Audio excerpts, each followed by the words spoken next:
But taking it straight then to earnings, and Ramdev Agarwal, Joint Managing Director Motilal Oswal, now joins in to chat about the pretty impressive quarter gone by. Great to have you with us, Ramdev. Let's talk about what have been the drivers, firstly, for the profits and revenue growth, which have been very healthy in Q3, and whether or not this can sustain. Yes, I think it is a revival of the markets, revival of the investment sentiment, more by the institutional investors than retail so far, but general revival all across, because 65-70% of the, in our case, 65-70% of the revenue comes from broking side, and almost 80-85%, 90% of the profit comes from there. So the 120% increase in the profit is function of about 65%, 60% growth in the top line, and expansion of the margin. Because what happens is that this business is cyclical, and it has a lot of fixed cost element. So as the top line grows at about 55-60%, your fixed cost remains same, and the variable only grows. So our EBITDA margin has expanded from 25% to 33%, and net margin has also correspondingly gone up. So I think it is the combination of revival and operation of operating leverage. Both combination have worked. And congratulations to you. I want to talk about the broking business specifically. Like you said, it's the mainstay of the business. It's seen strong growth in this quarter. If you can tell us about what the volumes as well have been like, and what's been your market share for the broking division specifically, as well as give us an idea on how the yields here have shaped up. Yeah, so actually the industry has grown at about 45% year-on-year basis, and the growth has been almost, I mean, it is somewhat 50% better for us. So what is happening is the broking industry is definitely consolidating at the top end of the market. So the big brokers are becoming bigger in the already growing market. So obviously the new clients or the bigger clients are coming to the bigger brokers, and that is leading to the growth of almost 1.5 times to the market growth. That's the one trend which is very clearly visible. Second is that retail is yet not able to participate fully. The retail volumes, cash volumes, are 18-20% below the peak of 2007-8, whereas institutions are almost 40% higher than the last peak we have seen. So right now the bulk of the growth is coming from more from the institutional participation, and a little lesser from the retail side. So big trend going forward as the interest rate goes down, or the participation becomes wider, we are going to see Indian retail coming back with a bigger force in the quarters to come. We certainly hope for that, Ramdev. And you know, for the quarter gone by, of fund-based income, that's also been fairly healthy. So what kind of growth have you seen for the NBFC loan book as well as the margins? Yeah, so actually we have about half the balance sheet of about 12-1300 crores is our balance sheet size. Half of it is in the fund-based businesses. But this time we have changed the traction in terms of how we deploy the fund net worth into the businesses.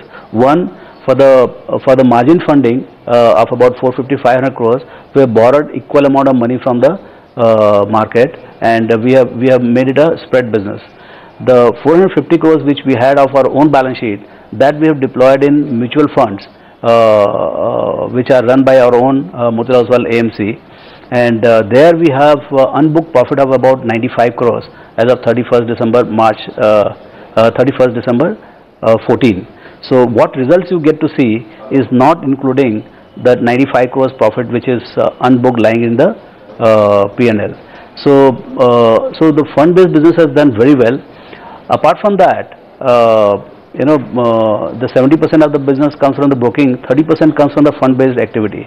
So one of the important component of that is MOAMC, which is running three mutual funds and 2 PMS, and their asset size has the entire AMC has become the fastest growing AMC in the country, and we are managing almost now 5,000 crores of equity money, and there we have broken even for the last quarter, and we hope to do well in the quarters ahead. So I think the current non-broking revenues have not contributed much to the P&L as it is visible, but in the quarter ahead and quarters ahead, that is next 4-5 quarters, we'll see a lot more contribution from non-broking businesses.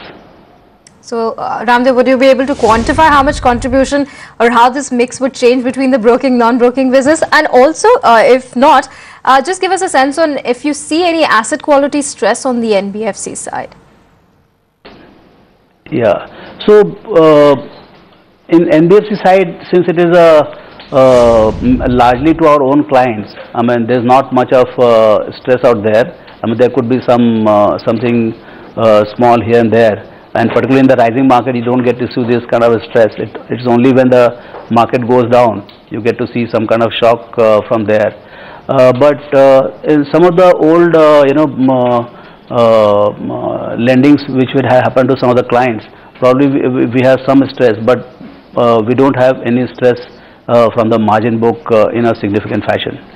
And we are not doing some generalized lending to the market as a whole. We are actually confining to our own clients. So we don't have any major issue of stress assets out there. And just a quick question before we let you go, will you be interested in a small or payment bank license? Right now we are not looking at anything. In fact, what we are building up as one of the other entities, I mean, of the investment portfolio is the housing finance company, Aspire, is one of the latest housing finance company where our monthly disbursal has gone to cross 50 crores last month. So we are building up, we have seeded this particular company with 100 crores of equity last year, and we'll be committing some more equity next year. So we are building another kind of powerful machine of fund-based activity going into the future.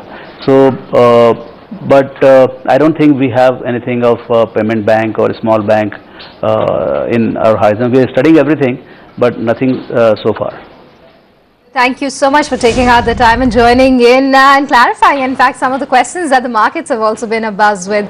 That's, of course, Ramdev Agarwal of Motilal Oswal. And while he was speaking with us, you can see the stock as well. That's taken his commentary quite positively. He's also said how going ahead, the non-broking side of the business would also start contributing quite a bit to the bottom line, especially Motilal Oswal right now trading at the 335 mark. Meanwhile, let's focus back in on our experts and